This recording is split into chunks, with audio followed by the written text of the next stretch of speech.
So what are the main abilities that you see that are most common in good leaders? One I would say is lateral thinking.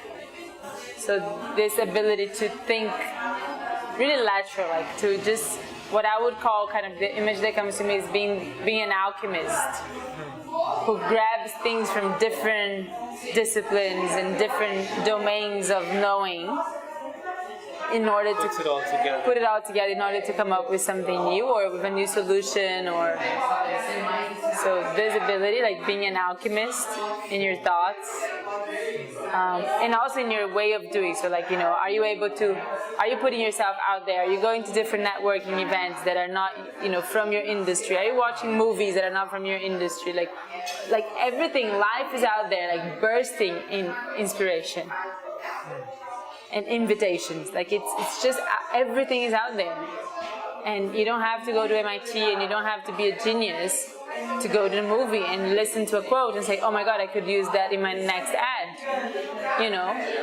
or That's like awesome. So many things. So I would really say just being an alchemist and being a wanderer, someone who wonders and someone who has this sense of wonder and curiosity for everything and sees potential in anything. The other thing is, it's empathy in the sense of, are you able to talk to the people around you? And are you able to really talk to them? Listen and ask the right questions. Like a good leader has to know to ask questions, and good questions, and wait for the reply. And I'm not only talking about your coworkers or your employees. I'm talking about your wife and the maid that works in your house and the portier, and the taxi driver. Are you able to empathize with them and to really put yourself in their shoes and to listen to their stories? Because everybody's got a story.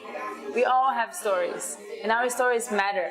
They really have power. So again, like the more we listen to each other's stories, because that's something we've lost. In the old traditions, in the old communities, we would circle around and tell each other our stories, right? In the stories of the day, in the stories of our ancestors.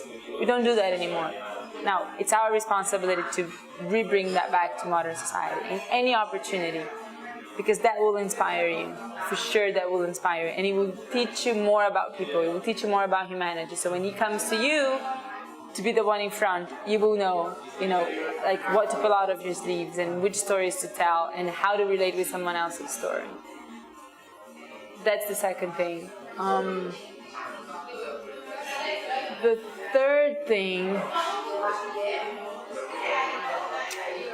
I would say is the ability to sit in silence. Because so much of us really gets lost in gadgets and computers and social media and frivolous gatherings and cocktails and networking events and God knows what, that we don't even know who we are anymore, and what do we really want, and what is our soul really striving to be, unless we listen to it.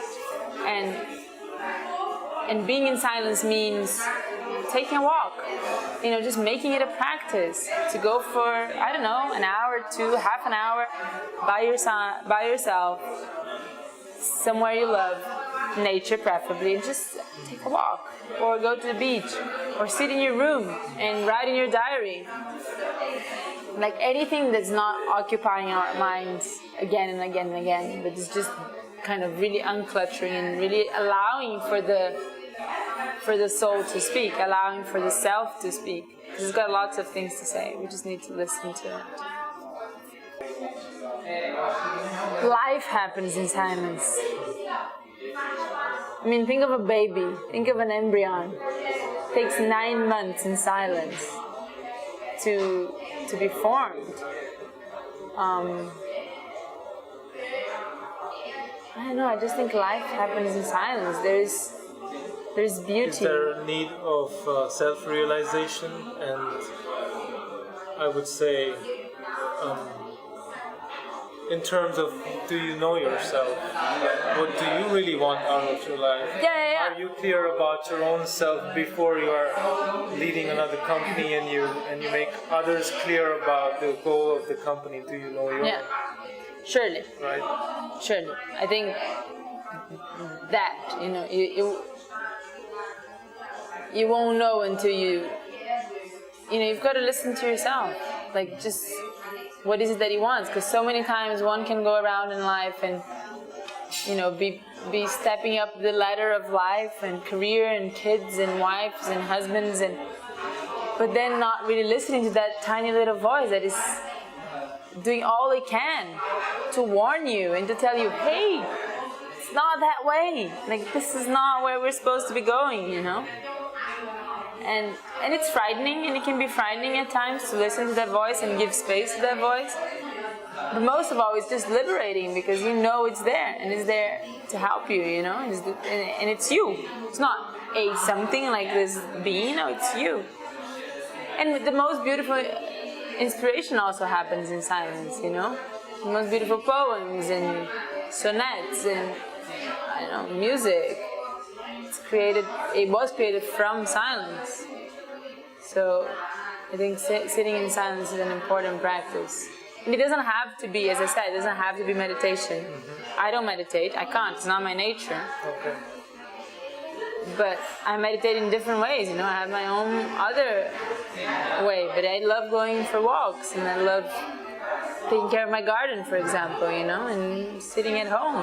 Just being with yourself. Just being with myself, exactly. I think sitting in silence means, like, can you hold the company of yourself? Can you, do you like your own company? Are you happy with yourself? Are you happy with yourself? Like, can you just sit with you? Nobody else around, just you. You don't have to entertain anyone. Nobody will entertain you. You're not gonna stuff your food, your face with food. It's just you. And is that complete? Is that enough? So would you say a leader has a spiritual side on his path in his life in some ways? A good leader? I think we all do. We all do, and maybe the first step is to decouple, like, spirit from spiritual, Because I believe a lot of people get held back in the spiritual word, because it oftentimes implies a tradition or a lineage or a practice. About spirits and stuff.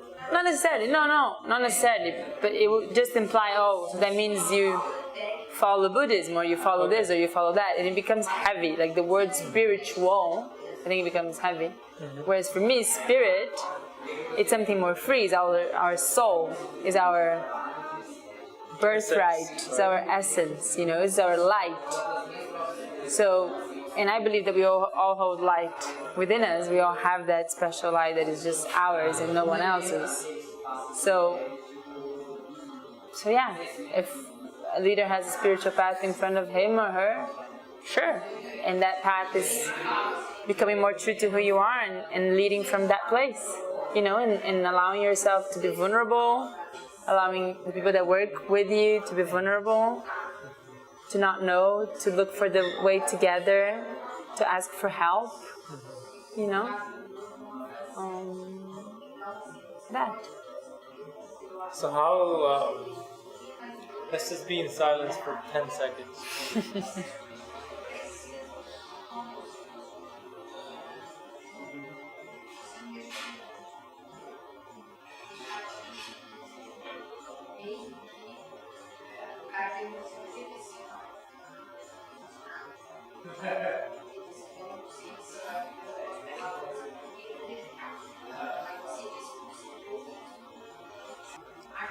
So how is your spiritual path? What are the practices you do? Or just your understanding of spirituality, I would say?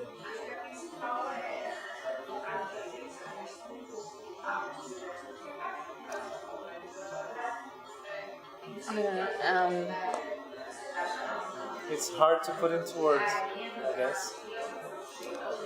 Well,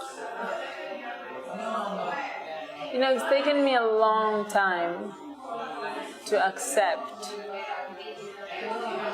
that I wasn't gonna have many streams of, like, that I wasn't gonna follow all these different streams of spiritual teaching. And from early on, I knew that I had a lineage and a tradition that came from my families. What was that? It's this Brazilian tradition, and for years I traveled the world, and I would look into Hinduism and Judaism and Sufism, and always interested to learn more from those traditions, and kind of looking for a teacher. Until 2 years ago, when I just stopped and I said, why look so far away when it's all in front of me and it's always been there, you know? So I think for me, my own path has been to surrender and to find wholeness and calmness into the tradition where I belong, and to follow that tradition, and because it was a true yearning in my heart. And it's been great to be able to then surrender, in that level of saying, okay, well, I'm not alone. I don't have to handle this complexity of what it means to be a human, and what it means to relate with God, and what it means to, on my own. There are more masters, like masterful people out there who have thought about it, who can do it, and actually there's this, there's one teacher who can accompany me on this path, so it's awesome. And a whole community that goes along with it. That is Umbanda. Umbanda, yeah. And so this is where I've been dedicating my, my energy the last year and a half, 2 years. And it's been great. Also because there's something about a tradition that gives you structure and that gives you enough order to be chaotic, and to allow the creativity and the spirit to move forward and to move on and to teach you. And that order is also, that discipline is also been really good, to me, to which I'm really grateful. So I don't know if that replies to your question, but it's... It does. It does. Yeah. I would say it comes down to trusting, surrendering, and discipline. Hey, thank you so much for watching this video. If you enjoyed this video, please like, subscribe, share it with your friends. It helps me, and most importantly, live the life you love. I'll see you later.